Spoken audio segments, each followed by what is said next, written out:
এই যে কমিশন টমিশন করা, এগুলো কিন্তু এলিটদের কাজ, সমাজে কিন্তু উচ্চ শ্রেণীর লোকের কাজ।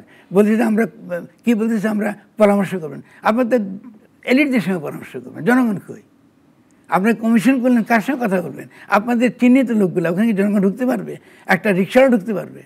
সংস্কারের রোডম্যাপ শুরু হয়েছে, সংলাপ শুরু করেছেন মাননীয় প্রধান উপদেষ্টা এবং উপদেষ্টা সদস্য। তারা বলছেন যে ব্রিফ করছেন, রাজনৈতিক দলগুলোর সাথে এক দফা কথা বলেছেন, তাদের প্রস্তাব তারা দিয়েছেন।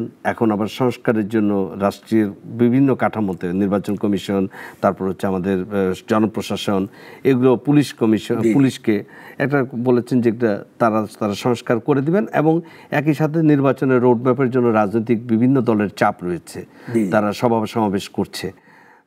এটাও তো ঠিক ভরত ভাই, সরকারও তো খুব চাপের মুখেই আছে, মানে সব দিক থেকে চাপ নিয়ে তারপরে আবার একটা সময়সীমা নিয়ে একটা প্রশ্ন উঠেছে যে কতদিন থাকবে এই সরকার। দেখুন, এই কাজটা কিন্তু অতি সহজে সরকার করতে পারত যদি রাজনৈতিক দলকে আস্থার মধ্যে আনতো।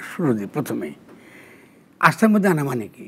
আস্থার মধ্যে, যেটা আমি এর আগে বলেছি, যে আপনি যদি সত্যিকার অর্থে বলতেন যে না ঠিক আছে আমরা এটা করেছি, এখন যেটা আপনাকে আমি ব্যাখ্যা করতে পারিনি, আপনি অতি সহজে এই সরকার কিন্তু এখনও পারে বলতে যে আমরা রাজনৈতিক সংকটের পরিপ্রেক্ষিতে, যেহেতু এটা রাজনৈতিক সংকট তৈরি হয়েছে, ফলে আমাদের কাছে মনে হয়েছিল ওই পরিস্থিতিতে আমরা একটা এই ধরনের সংবিধানের মধ্যে থেকে এটাকে আমরা সমাধান করতে পারবো, ফলে আমরা শপথ গ্রহণ করেছি।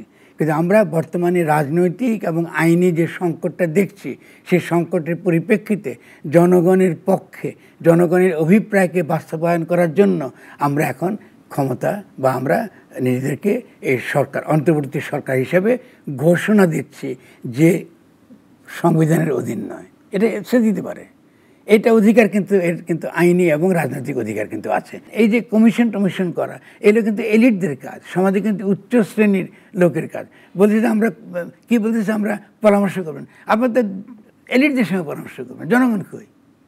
আপনার কমিশন করলেন, কার সঙ্গে কথা বলবেন? আপনাদের চিহ্নিত লোকগুলো, ওখানে কি জনগণ ঢুকতে পারবে?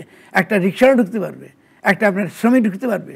তাহলে আপনাকে জনগণকে বাদ দিয়ে তো আপনি কিছু করতে পারবেন না। দেখেন আচ্ছা, শ্রমিকটাকে দেখেন কীরকম ঝামেলা করছে।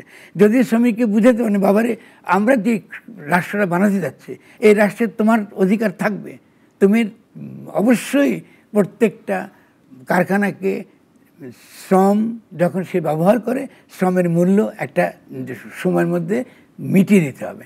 মার্কিন যুক্তরাষ্ট্রের সপ্তাহে সপ্তাহে আপনাকে শ্রমের মূল্য মিটিয়ে দিতে হয়, কারণ শ্রম, আপনি আপনার পণ্য বেচেন বাজারে গিয়ে, আপনি গিয়ে বলেন যে আমি আজকে খাই, আপনাকে এক মাস পরে এসে আপনি বেতন দিয়ে মাল দাম নিয়ে যান, তো আপনি শ্রমিকের সঙ্গে এটা কেন করবেন? ফলে রাষ্ট্রকে তো এই গঠনতন্ত্র করতে তো আপনি যখন শ্রমিককে বলবেন, শ্রমিক অবশ্যই আপনার পক্ষে থাকবে।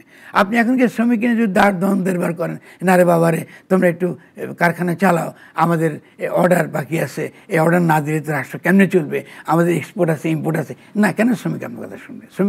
শ্রমিকের কী স্বার্থ আপনি দেখছেন? তার শ্রমিকের স্বার্থ তার আসবে তখনই যখন শ্রমিক বুঝবে যে এমন একটা রাষ্ট্র আমরা পাচ্ছি, যে রাষ্ট্রে আমাদেরকে এই ধরনের এবং আমার বন্দোবস্ত করবে, আমার থাকা খাওয়া সুনিশ্চিত করবে এবং আমাকে কোনো এই গার্মেন্ট ইন্ডাস্ট্রি আমাকে ঠকাতে পারবে না। এইটা যখন সেটা নিশ্চিত থাকবে রাষ্ট্র আমার, তখন তো সে কোনো বিক্ষোভ করবে না। কেন সে বিক্ষোভ করবে? সে তো চাইবে যত দ্রুত বেগের একটা গঠনতন্ত্র প্রণীত হোক, এর সাথে এটাই চাইবে, এটা তার স্বার্থের সঙ্গে যুক্ত।